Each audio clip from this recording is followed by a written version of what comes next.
Hi, everybody. Welcome to Two Dumb Dads. I'm Chris, and we're back with another adventure in dadding. This week we have Nick talking about a story he's been teasing for what seems like a month now. So sit back, relax, and here we go. Hey everyone, so I guess it's my time for the adventure in dadding, and wow, I have a lot of them, but I have to choose one, so that's what I'm going to do. So my adventure in dadding is actually going to be from the week before Mother's Day, actually 11 days before Mother's Day to be exact, and there's been a lot of other stuff that's happened before that, or happened after that point, but I feel like this is the big one, right, when we actually have these moments where as parents or as dads, like Chris and I talk about, that you learn something or face a challenge, etc. So anyway, as we've talked about on the pod before, my wife works, she's a production manager for events. And she had this really big event that she wasn't the lead on, but was one of the senior producers on. And the deal with this was that they were going to put her in a hotel for the length of the event and the load-in and the subsequent load-out, which is about 12 days. So normally, my wife in these events will come home. Now, I mean, she may get home, she may leave at 5 a.m. and not get home till 3 a.m. and get 2 hours sleep and go. That's why she's epic. But she still comes home. And there is something about the idea that there is still a second parent there should you absolutely need something, right? And sometimes those hours can vary. Like sometimes she might get home a little earlier, etc. Anyway, so this time we were bracing for a full 12 days with no mom, so just me and Miles. Now I'm used to during these events, kind of parenting on my own, and on my own for a week, maybe a week and a half, about this length of time, but never when my wife wouldn't be coming back. So I didn't know how this was going to go, and it brought up a couple of really interesting things. So the first thing that I thought I wanted to talk about is that was figuring out how you do this, right? And what really struck me in all of this is that I don't think you can do this alone. And for people that basically do, I have more respect than I did before. And I had huge respect before. My own mother for a while, raised 3 kids on her own before she met my dad and remarried and had a partner and a support system in that way. And I know that was a challenge, but there's people out there who have no support. And I looked at myself in this situation, which went really well, I should point out.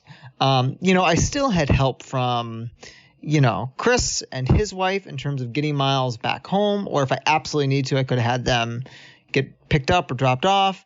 So I had that support system. I had the support system that could take some of the load off of me not worrying about having to pick them up, which allowed me to do things like make dinner, clean the house, do those parental things that I do, even though it was just me. So first of all, I gotta give mad props out to people that do this, because I don't know how you would do it. It's amazing how much having a second hand can aid in getting stuff done. But anyway, back to my experience in all of this. So, I got through this a couple ways. What really happened was Miles and I actually found a pretty good vibe. So I was trying to figure out how to problem shoot this. How can I do this on my own? And what I found was making a really strict schedule that didn't seem like a schedule helped a lot. So the last time Sarah was gone for a super length of time that I didn't have my mom here to help, it was really rough. It was raining. Miles had gotten sick. He was really crabby. It took a big mental toll on me. So I was kind of like bracing for this. And this time it was totally different. So during the week when he was at daycare, I made sure that when I got home, I got down, I needed to get done. I had dinner ready. So when he walked in the door, there was food. He was ready. I got him fed. I got him in the bath. And then we just snuggled. So I made sure that we watched the same thing if we could every night, which was the basketball playoffs, because they were on. So we get home, we get through that, and then we'd snuggle for like a half an hour, 45 minutes, and then he'd go to bed. And that really got us through it. I kept him calm. I kept him regimented. He knew what to expect, especially with this new wrench of Sarah not being here. And then on the days when I was home with him, the Mondays and Fridays and the weekends, I just did everything I could to just keep him active. Go to the park, go to the zoo, there was very little downtime at home. And I found that by doing that, which maybe this seems like rocket science, or not, like basic knowledge to someone and not rocket science, that I was able to keep his focus off the fact that Sarah wasn't here, and curb that missing of her. And that worked great. But the thing I did have to learn was I don't know how you could maintain that level of preparation if something happened, because I was lucky I had no like chinks in the plan. Like, it all went very smoothly. But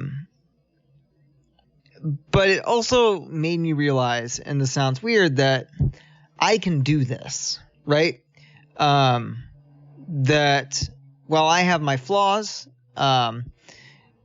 if the worst thing happened, right? The worst thing would be to lose your partner. And I think any parent who has a partner that helps them parent thinks about that, right? Like, what would I do?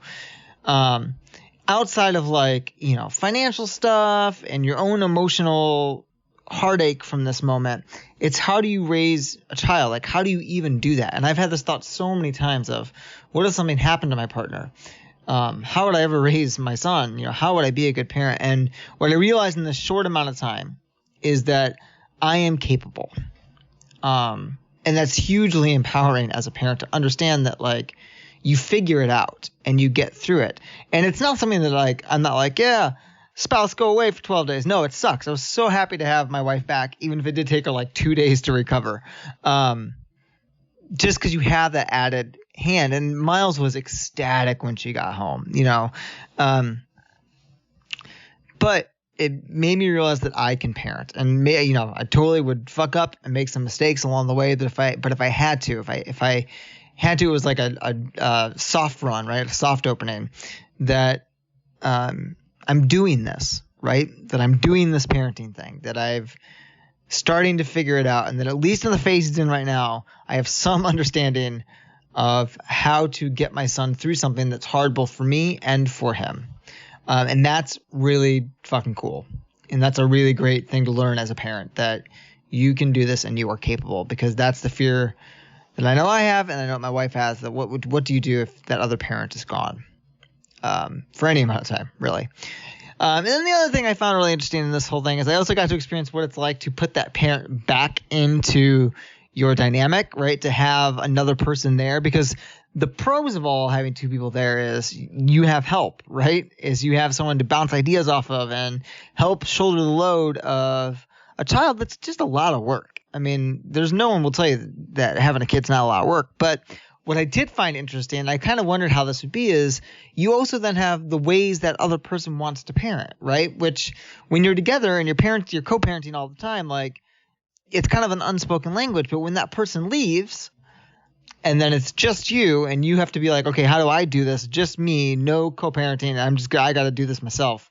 All of a sudden that person comes back and it's different, right? Like, that dynamic changes in an instant, and you have to fucking figure out how you adapt then to having that co-parent back and working with them in a way that is both beneficial to each other and also the kid. And that took a little bit of adjustment, and that's not saying one way is better than the other. It's just saying I had to figure out how to do this by myself, and then this person comes back and you've got to navigate their parenting prerogatives and your parenting prerogatives and find, again, that language, right? That vibe for how you're going to do this thing as partners. I thought of it a lot like a kitchen, because I worked in restaurants for a long time. And one of the things you look at a kitchen that I think is really beautiful about really well-run kitchens and restaurants is, you have all these people who all cook, right? They're all people who know how to prepare meals. And they have to figure out how to seamlessly do this thing with little bit different styles, a little bit different ways that they maybe were taught or interpret something. And they have to make it work, and they do make it work.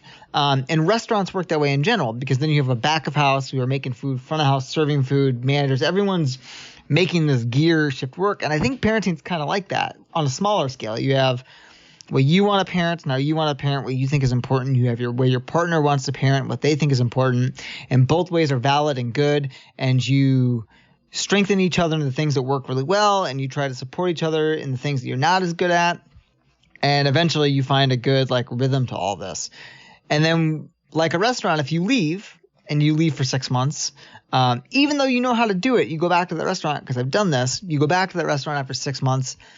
You got to figure that all out again, because the restaurant just keeps going. Like the kid just keeps growing. The kid keeps figuring out, and the team has to make up for your absence. And so then you have to reintegrate yourself back in and understand this is how things work. And I think it's kind of like that with parenting. Like if your partner leaves for a little bit and they come back, you have to like reintegrate them into the system and understand that like they're bringing their own strengths, and you've got to let go of some of that responsibility. I found it hard to I thought my wife would come back and be like, oh, fucking thank God. Here, take the kid, take him.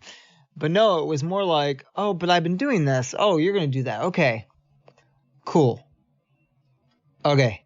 Yeah. Yeah, no, it's cool. It's cool. All right. I'm okay with this. And that was interesting, because basically you've been doing this on your own for 2 weeks and you found your own rhythm, and now you have to readjust to that rhythm.